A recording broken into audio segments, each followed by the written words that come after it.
Hello, everyone, and welcome to this explainer. I am absolutely thrilled to act as your local guide today on what is going to be an incredible time-traveling journey through one of the most storied places on Earth. Okay, let's dive into this. We're exploring London, then versus now. What we're looking at here is literally a tale of two cities existing simultaneously, right in the exact same physical space. On one side, you've got 2,000 years of deep, gritty, foundational history, and on the other, this hyper-modern digital age totally defined by towering glass skyscrapers and glowing screens. In this explainer, we aren't just going to rattle off facts and dates, no. We're going to explore visually how this incredible city transformed, street by street, era by era.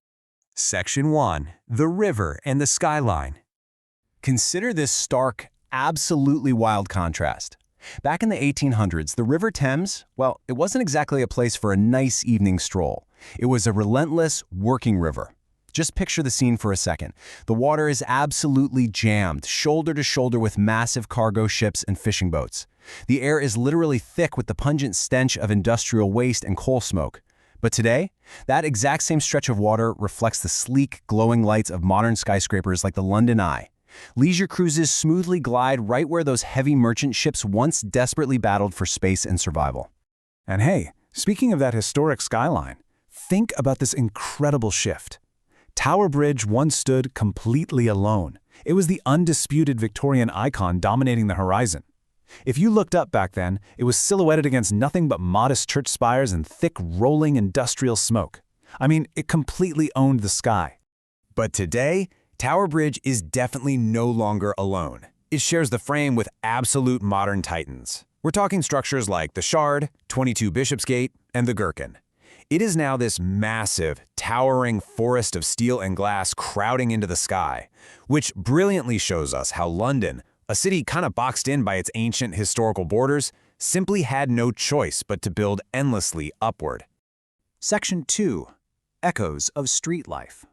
Now, think for a moment about the sheer volume of daily foot traffic over centuries in this city. It's actually staggering. So I've got a question for you to ponder as we move forward. What actually remains untouched amidst this absolute sea of smartphones and giant double-decker buses? Like, what manages to endure the relentless march of time?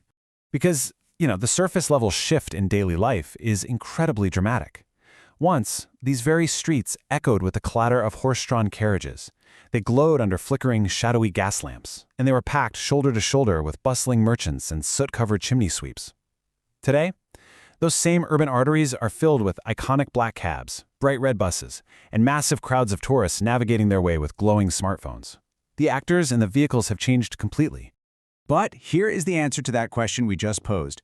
In quiet corners all over the city, right beneath the rubber tires and the modern sneakers, the original cobblestones remain completely untouched. This unchanging core is such a powerful motif of London. The literal physical foundation of the past is fully intact, silently holding up the entire bustling modern world. Section 3. Historic Markets Today. Take Covent Garden and Borough Market, for instance. Back in the day, these were London's absolute largest fruit and vegetable hubs. They were raw, chaotic, and incredibly loud working markets, with the aggressive shouts of traders' calls just echoing off the brickwork. Now, they've completely transformed into these cosmopolitan hubs for talented street performers, high-end boutique shops, and incredible global cuisine. It's all aimed at leisure and enjoyment now. Now, what's really interesting here is what actually survived that massive cultural shift from gritty wholesale trading to luxury leisure. The original Victorian iron and glass structure still stands proudly. It's the exact same stunning architectural skeleton from the 1800s. It's just hosting a completely different type of daily life. Section 4. The Underground Evolution. 1863. I really want you to remember this number, because it is a monumental milestone. This was the year the world's very first underground railway opened, right here in London. And remember, this was deep in the Victorian era, which means these subterranean trains were powered entirely by massive, chugging steam engines. Yeah, they were puffing thick smoke directly into the dark, enclosed tunnels beneath the city streets. Kind of crazy to think about, right? Now contrast that wild image with this number, 5 million. That is the massive, almost unbelievable scale of the underground today. It seamlessly moves over 5 million people daily through its vast subterranean maze. And this brilliantly illustrates the incredible leap we've taken in urban transit. We went from the heavy, mechanical, smoky power of underground steam engines all the way to the frictionless, seamless world of contactless payments and bright digital displays, guiding millions of commuters with split-second accuracy. Yet, right alongside those sleek, modern digital transit screens, our unchanging core pops up once again. If you look closely the next time you tap your card, you'll see that a ton of the original station tiles and stunning vintage architecture remain beautifully preserved. History isn't just paved over here, it's practically the wallpaper of the modern commute. Section 5. The Royal Core. Buckingham Palace. Historically, this imposing structure was a strictly closed-off symbol of an expansive empire. It was largely hidden and entirely exclusive from the general public eye. But today, the relationship has completely transformed. It is surrounded by global tourism 365 days a year, and its ceremonies are broadcast live to literally billions of people worldwide. It went from a totally exclusive fortress of empire to a globally accessible icon. So the crucial point is this. While the audience has changed completely, from a handful of exclusive locals to the entire world holding up their smartphones, the tradition itself has not budged an inch. The soldiers in those famous redcoats, they still guard the gates with the exact same precise, unwavering ceremony they did generations ago. As we look back on this journey from the river to the palace, we're left with this truly beautiful, poetic thought.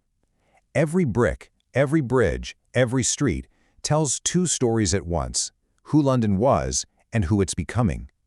You see, London never truly leaves its past behind. It actively uses it as the foundation to continuously build its future. Then, now, always London.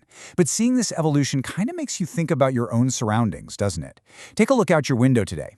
Which era of your own city's story are you building right now? Thank you so much for joining me on this explainer today. Keep exploring, stay curious, and always look for the incredible history hiding right beneath your feet. I'll catch you on the next one.